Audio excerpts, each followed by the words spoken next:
India news Haryana, अपनी बोली अपना चैनल।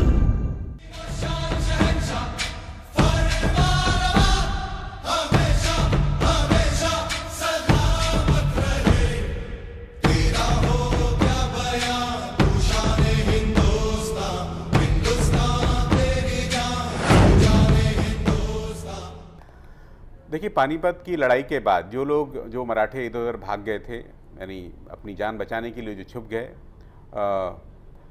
2 साल पहले राष्ट्रपति रहते हुए प्रतिभा पाटिल भी वहाँ गई थी 1857, सॉरी माफ़ करिएगा, पानीपत की तीसरी लड़ाई की जब 250वीं जयंती हुई थी उस समय। ये मराठा वोट तो वो खींचेंगे ही खींचेंगे, अन्यथा हो सकता है कि इस बार वो वोट भाजपा की तरफ जा रहे होते। और उसके अलावा जो यहाँ पर 18% शेड्यूल कास्ट वोट हैं, उनको भी वो अपनी ओर खींचने की कोशिश करेंगे। कांग्रेस और भाजपा दोनों को डेंट मारेंगे इस बार वो। ठीक है, अजय शुक्ला जी, आप करनाल सीट को किस तरह से देख रहे हैं सर?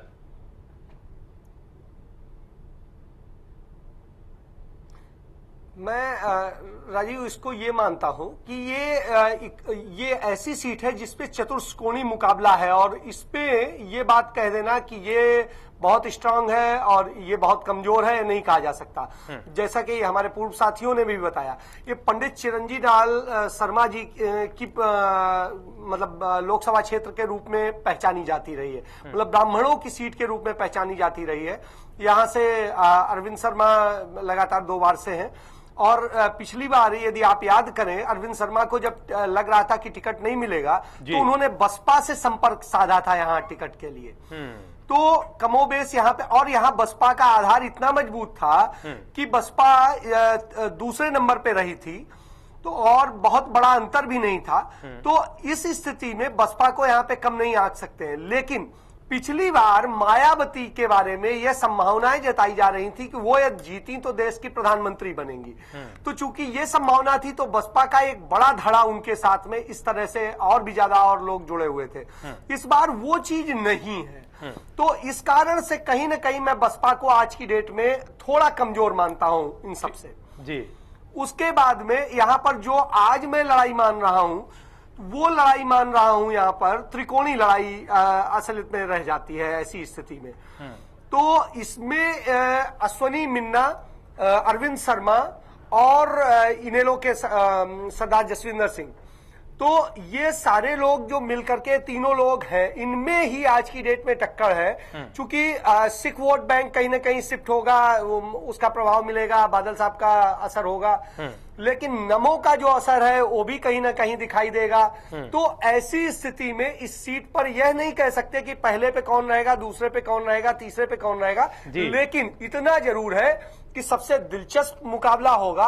और मुझे यहाँ पर 3 लोगों में ज्यादा अच्छा मुकाबला नजर आता है। वो भारतीय जनता पार्टी, और उसके बाद में दूसरे स्थान पर मुझे नजर आता है कांग्रेस, और तीसरे स्थान पे मुझे इनेलो नजर आता है। लेकिन दूसरे स्थान की लड़ाई में मुझे जरूर लगता है कि इनेलो भारी भी पड़ सकती है। जी अजय जी, अब सवाल यह है कि अश्वनी चोपड़ा पर बहारी का आरोप है, जैसा कि मनमोहन जी भी कह रहे हैं, ये आरोप चलेगा या नहीं चलेगा? ये भी कहा जा रहा है कि हजका पूरी तरह सहयोग नहीं कर रही है, सीटों की अदला बदली जिस तरह से हुई, कार्यकर्ता नाराज है या उतने जोश में नहीं है जितनी लहर की बात की जाती है, क्या इसका नुकसान मिलेगा?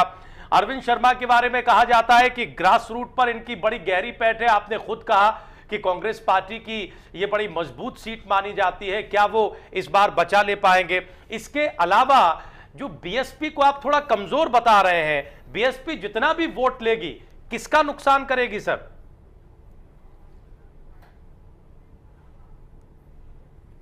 राजीव, मेरा मानना है कि बीएसपी जो नुकसान करेगी वो कांग्रेस का नुकसान करेगी, और कांग्रेस का चूंकि नुकसान करेगी इसलिए मैं कांग्रेस को थोड़ा कमजोर मान रहा हूं। और कांग्रेस को कमजोर मानने के पीछे एक और जो बड़ी वजह है कि ये संसदीय क्षेत्र पिछले 10 सालों में सबसे ज्यादा उपेक्षित क्षेत्रों के रूप में देखा जाता रहा, जबकि ये हरियाणा का सबसे महत्वपूर्ण स्टेशन है और जीटी रोड का एक सबसे चूंकि खास स्टेशन है, इसलिए इस जगह पे लोगों को जैसे उम्मीदें थी अरविंद शर्मा से, जो चीजें थी, कहीं से भी कोई ऐसा बड़ा प्रोजेक्ट, कोई ऐसी चीज या कोई ऐसा डेवलपमेंट का मॉडल वो नहीं पेश कर सके इन 10 सालों में, क्योंकि इतना बड़ा वक्त मिलने के बाद ये कुछ पंडित चिरंजीव लाल शर्मा जी के बारे में था कि उन्होंने इस सीट पे इतना काम किया था, इसलिए उन्हें पसंद किया जाता था। तो यहाँ पे थोड़ा सा ये डिफरेंस है जी।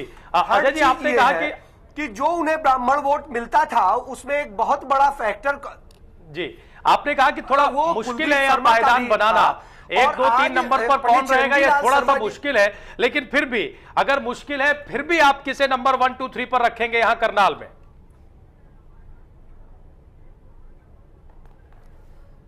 यदि मैं आज के हालात को देखता हूं तो उस स्थिति में मुझे लगता है कि यहां से भारतीय जनता पार्टी नंबर 1 पे आ सकती है, नंबर 2 पे यहां पर इनेलो हो सकती है और नंबर 3 पे अरविंद शर्मा हो सकते हैं। यानी आप अरविंद शर्मा को नंबर 3 पर ले जा रहे हैं सर?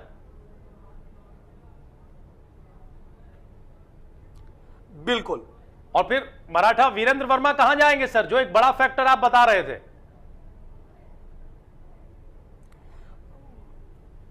वो मैंने बताया ना, वो वोट काटने के लिए बड़ा फैक्टर है और पिछले बार से इस बार उनके वोट कम होंगे। उसकी वजह यह है कि इस बार मायावती उतने बड़े चेहरे के रूप में प्रस्तुत नहीं है जी। तो इस स्थिति में वो चौथे नंबर पे मुझे नजर आते हैं। यानी अजय जी के तौर पर बीजेपी यहां नंबर 1 पर है, हम करनाल की बात कर रहे हैं, इंडियन नेशनल लोकदल नंबर 2 पर है और कांग्रेस पार्टी यहां नंबर 3 की पोजीशन पर है और उसके बाद नंबर 4 पर यहां मराठा वीरेंद्र वर्मा रह सकते हैं। मनमोहन जी, आपके मुताबिक पायदान यहां क्या बन रहे हैं सर? देखिए, थोड़ा मेरा जो डिफरेंस है वो वीरेंद्र वर्मा के बारे में है, क्योंकि मैं ये बात मानता हूं कि वीरेंद्र वर्मा लोकल कैंडिडेट हैं। ठीक है। अच्छा, वो शुरू से यहाँ से इलेक्शन लड़ते आ रहे हैं, तकरीबन 6 इलेक्शन तो उन्होंने मेरे सामने लड़े हैं, तो इसलिए उनका ग्रास रूट तो है। ठीक। और जो यहाँ दलित वोट है वो बीएसपी की वजह से उनके मिलेंगे।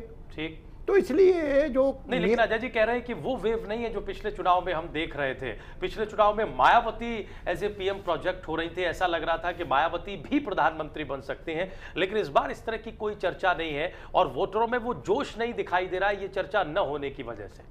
देखिए, मायावती का पहले भी तो कोई पीएम बनने का मुझे तो बात लगती नहीं थी। ये जरूर है कि बीएसपी का हरियाणा में कोई बेस बहुत स्ट्रांग नहीं रहा है। ठीक।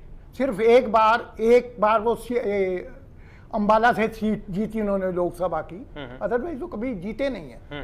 मगर मुझे ये लगता है कि ये 3rd नंबर पर वो आ सकते हैं और शर्मा जी जो हैं, अरविंद शर्मा, ये नंबर 4 पर जा सकते हैं क्योंकि कई उसके फैक्टर हैं। जी। अनुज जी, आपके मुताबिक पायदान क्या है सर संक्षेप में? देखिए, यदि अश्विनी चोपड़ा नमो फैक्टर का और ब्राह्मण समुदाय का समर्थन भी यदि प्राप्त कर पा रहे होंगे तो उनकी जीत हो रही होगी।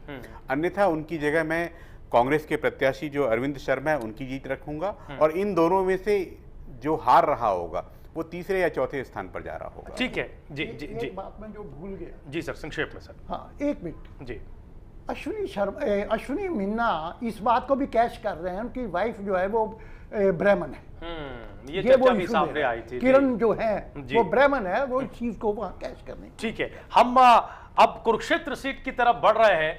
कुरुक्षेत्र लोकसभा क्षेत्र में क्या स्थिति बन रही है, कौन कौन उम्मीदवार चुनाव मैदान में है, इस पर जरा एक नजर डालिए। कुरुक्षेत्र से राजकुमार सैनी बीजेपी हजका की टिकट पर चुनाव लड़ रहे हैं, कांग्रेस की टिकट पर यहां नवीन जिंदल चुनाव मैदान में है, इंडियन नेशनल लोकदल की टिकट पर यहां बलवीर सैनी है, बलविंदर कौर आम आदमी पार्टी की टिकट पर चुनाव मैदान में है और बीएसपी ने यहां छतर सिंह कश्यप को चुनाव मैदान में उतारा है। अजय जी, सबसे पहले हम आपके पास आना चाहेंगे सर, कुरुक्षेत्र में स्थिति क्या दिखाई दे रही है?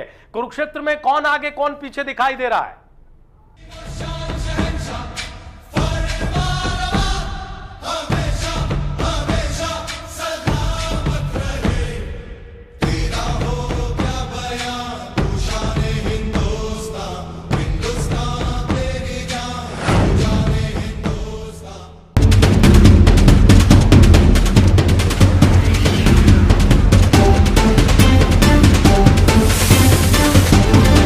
इंडिया न्यूज हरियाणा, अपनी बोली अपना चैनल।